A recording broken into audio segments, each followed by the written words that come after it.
le frère. Merci. Bonsoir, question-réponse. Ok. Bonsoir à tous. Bonsoir. En fait, il y a une question qui me taraude l'esprit et depuis le temps. Vous, je vous ai vu sur Internet et je vois que vos réponses sont très sages. Donc je sais que cette réponse-là, ça va pouvoir me guider et guider aussi tous ceux qui sont autour de moi.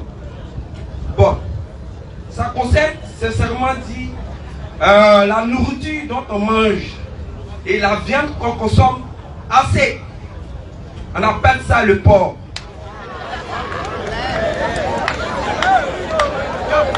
En fait, c'est les concernés là qui mangent des lèvres.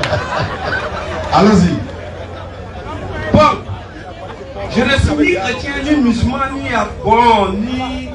athée. Mais je lis un livre des saints. Et le livre là s'appelle la Bible, la Sainte Bible. Clair. Oui. Mais dans ce livre, il y a une partie, bon, il peut dire un verset, bon, un livre, qui définit qu'on doit manger tout aliment que le Dieu d'Israël a créé. Oui. Maintenant, moi, je viens vous demander, pourquoi il y a certaines religions qui interdisent qu'on ne mange de certains animaux? Merci. Quand on donne la bonne compréhension. Amin. Frère, c'est une très bonne question. Hein. Vous savez, comme nous, on ne sait pas auto-créer. Mon créateur dit, il ne faut pas manger ça. Je ne cherche pas à comprendre, je ne mange pas. C'est lui qui m'a créé. Il sait ce qui est bon pour moi. Ton médecin te dit, frère, après le diagnostic, il ne faut pas manger trop d'huile. D'ailleurs, même il faut laisser l'huile rouge complètement. Ah, bébé. Oui, il faut laisser l'huile rouge complètement. Et puis, garba là, tu vois, poisson ton là. Il faut laisser. Ah, s'il vous plaît. Ouais.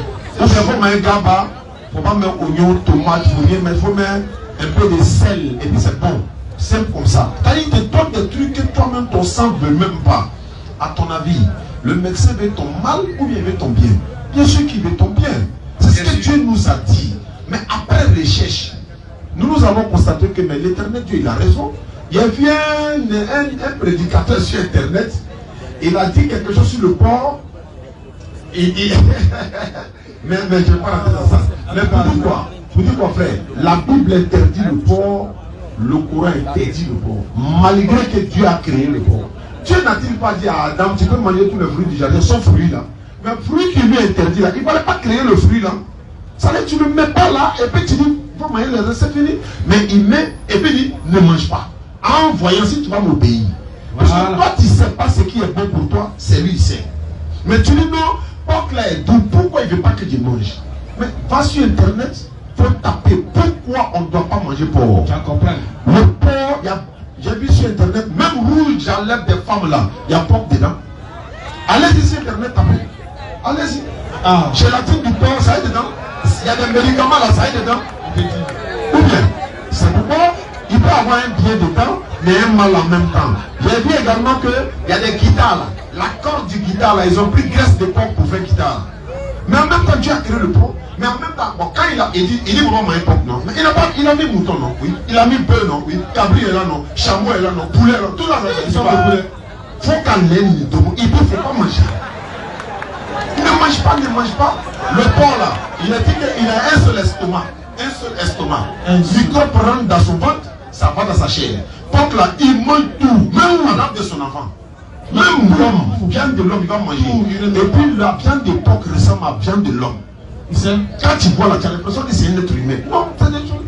Dieu dit de ne pas manger porc. C'est pourquoi, comme l'islam est une religion ordonnée et non désordonnée, on ne mange pas n'importe quoi, on ne boit pas n'importe quoi. Quand l'Éternel Dieu créait raisin là, c'était pour faire du vin? Non. Quand il a envoyé palmier là, est-ce que c'était pour faire manger? Jamais. Quand il a envoyé mille là, c'était pour faire diabalo? Maïs là, est-ce que Dieu a donné de faire bière à ça? Jamais. Maintenant, qui a donné l'idée pour en faire bière, du vin, machin, tout ça? C'est le diable qui inspire les gens pour en faire. C'est tout. Si tu as pressé tout sur le raisin et puis tu bois là, est-ce que c'est vin?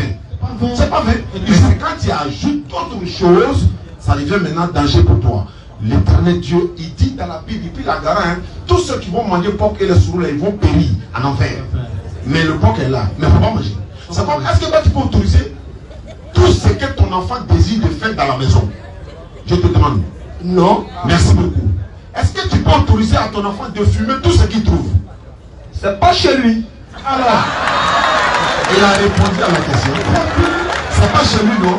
Est-ce que toi, là, tu t'appartiens toi-même? Non. C'est l'éternel Dieu qui t'a créé. Parce que s'il dit de ne pas manger porc, et puis tu manges le porc, et puis il y a des maladies que tu attrapes là, demain tu n'as pas l'accusé. Il dit qu'il ne faut pas nous manger porc. Quand nous on sent au bain de porc là même, on a mal à la tête à nous.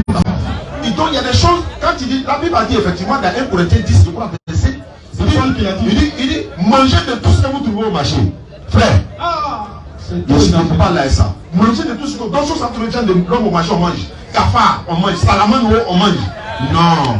On a dit de manger tout ce qu'on trouve au marché, mais on réfléchit aussi. Une minute. Vas-y, frère. Il y a un passage biblique Qui dit, qui relate que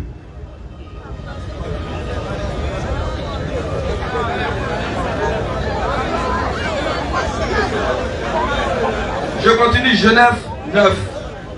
quoi? De 1. Genèse 9. Ok. De 1 jusqu'à 7. Dieu bénit Noé et ses fils et leur dit: soyez féconds, multipliez et remplissez la terre. Vous serez un sujet de crainte et de foi pour tout animal de la terre, pour tout oiseau du ciel, pour tout ce qui se meut sur la terre et pour tous les poissons de la mer. Ils sont livrés entre vos mains. Tout ce qui se meut et qui a vie vous servira de nourriture. Je vous donne tout cela comme l'herbe verte. Seulement, vous ne mangerez point de chair avec son âme, avec son sang. Sachez-le aussi, je redemanderai le sang de vos âmes, je le redemanderai à tout animal, et je redemanderai l'âme de l'homme à l'homme qui est son frère. Si quelqu'un verse le sang de l'homme, par l'homme, son sang sera versé, car Dieu a fait l'homme à son image. Et vous soyez féconds et multipliez, répandez-vous sur la terre et multipliez-vous. Donc, sur elle. Donc, qu'est-ce que tu voulais dire? Donc, si le Dieu d'Israël qui a créé tout être sur cette terre-là, qui a béni Noé, qui dit, je vous donne tout animal là, pas son semblable, hein, tout animal sur cette terre-là. Pourquoi moi qui suis une créature du Dieu, je vais me t'interdire de manger? Tout animal là, frère, je vais te poser une question. Tout animal là, est-ce qu'il y a serpent dedans?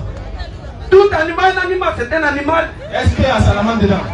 Il y a magua dedans, il y a fourmi là dedans. Il y a tout animal, n'a pas l'homme. Donc, tu peux manger salamandre. Tout n'a pas l'homme. Maintenant, Dieu, comme c'est un Dieu d'ordre, hein, après ce qu'il a cité dans Genèse 9, 1 à 7, après ce qu'il a cité, comme c'est un Dieu d'ordre, il a ordonné les choses dans Ésaïe 66, verset 17, en disant voilà, il a spécifié. Il a bien spécifié. Quand il dit tout ça, il dit ok, maintenant vous allez manger tant, vous allez manger tant, vous allez manger tant. L'éternel dit ceux qui se sanctifient et se purifient dans les gens. Ensuite se purifient. Écoute, attends d'abord. C'est dans la même Bible, frère. Vas-y. Ceux qui se sanctifient dans le jardin où ils vont, au milieu desquels ils vont un à un. Non, faut m'écouter. Faut m'écouter. Ésaïe 66, verset 17. Dans les milieux de lesquels ils vont un à un, qui mangent de la chair de porc. Frère, répète. Qui mangent de la chair de porc. Tu écoutes? Ok. Tout cela. Ésaïe 66, je voulais le verset aussi pour vérifier avec lui. Ok, Ésaïe 66, verset 17. Verset 17.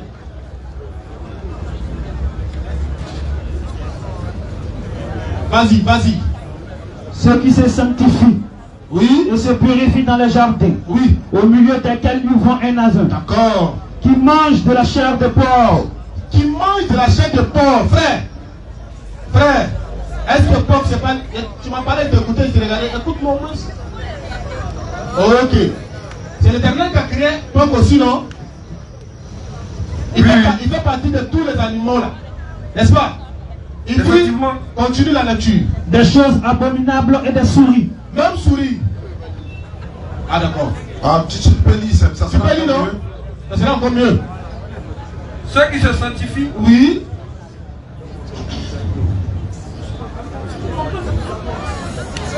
Ésaïe 66, 17. 17.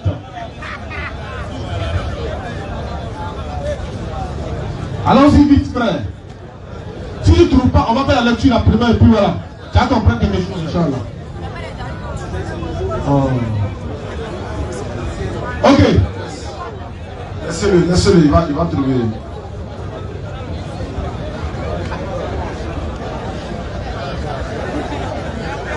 Ceux qui se sanctifient. Frère, on a beaucoup de questions, hein, s'il te plaît. Laissez-le. Il avait trouvé même.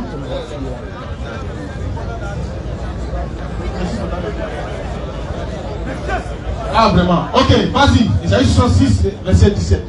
Ésaïe 66, verset 17. Hein? Je lis la lecture. D'accord.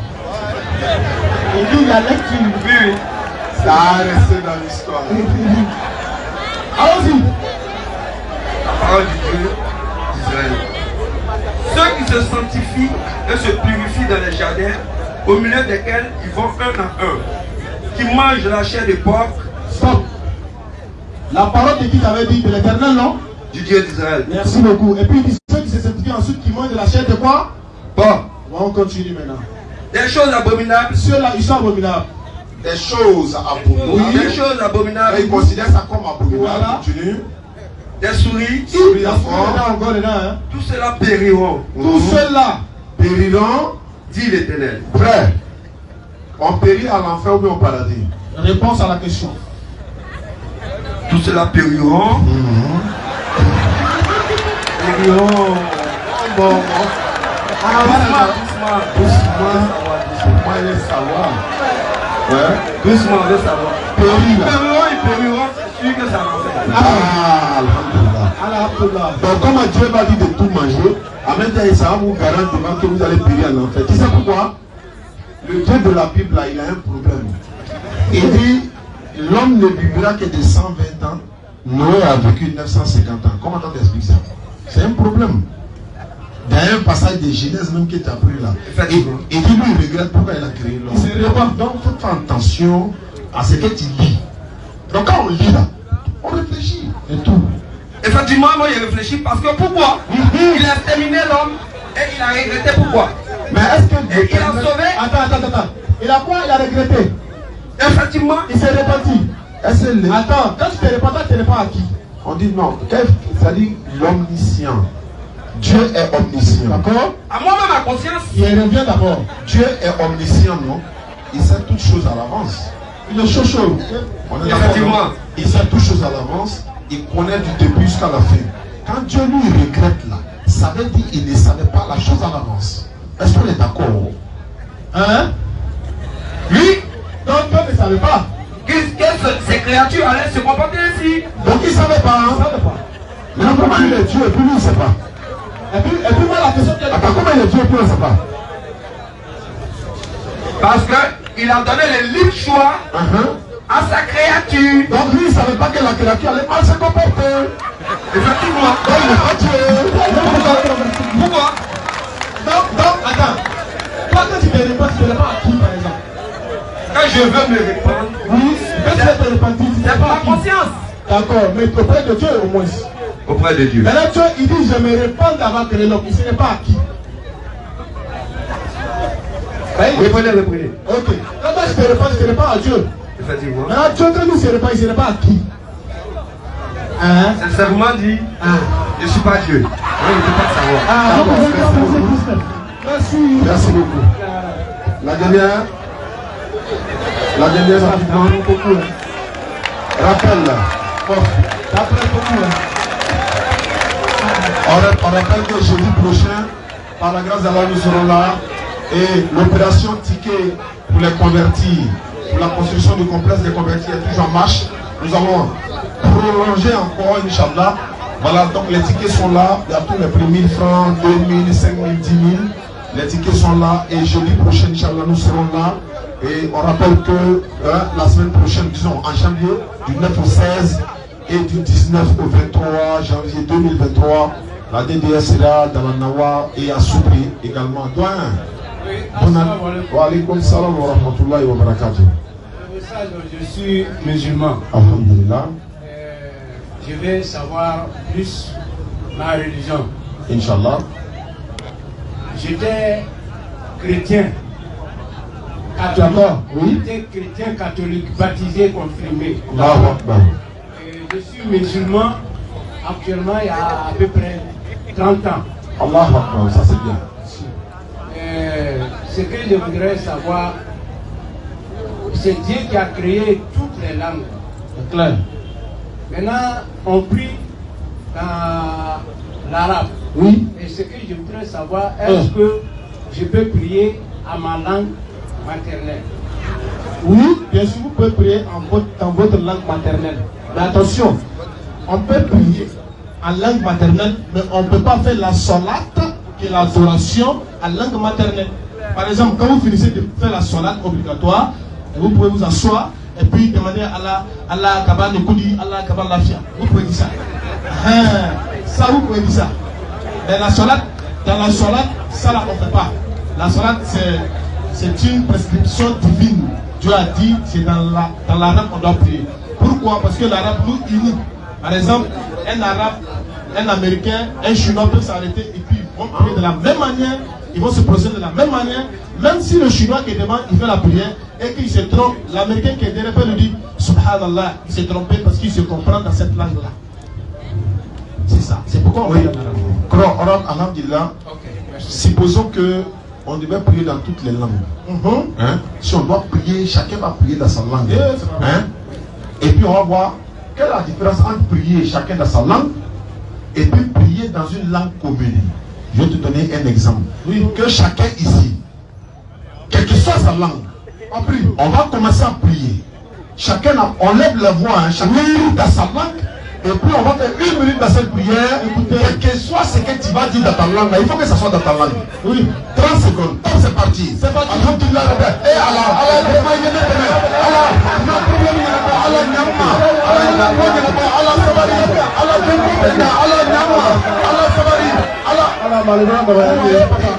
as compris quoi, bébé?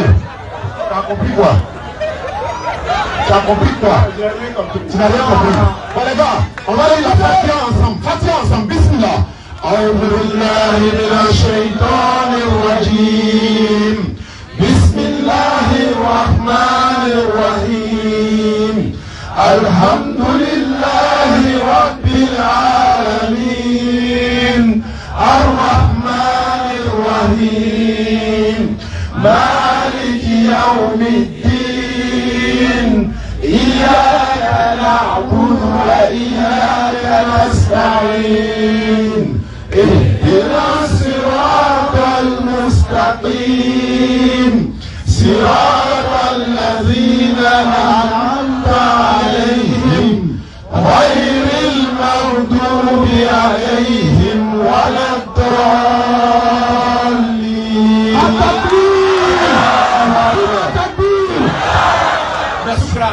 Shukran.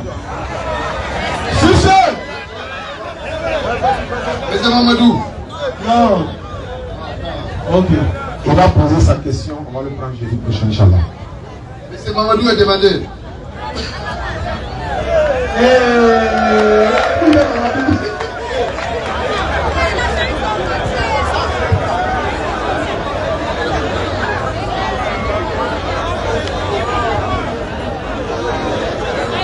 Allons-y rapidement. Bonsoir à tous. Bonsoir. J'ai une question. Rien à voir avec ce dont on a discuté précédemment. Allez-y. J'ai une question sur le verset 23 de la sourate 59. Qu'est-ce que le verset dit? Le verset donne des attributs à Allah. Oui, d'accord. Et il y en a 9 et pardon, il y en a 8. Donc il y a l'orgueil dedans. Voilà. D'accord, Inch'Allah. Et c'est ceux-là qui m'inquiètent. D'accord, Inch'Allah, jeudi prochain, tu dis rapidement, on te prend premier et puis on répond à ça. On va lever tout le monde.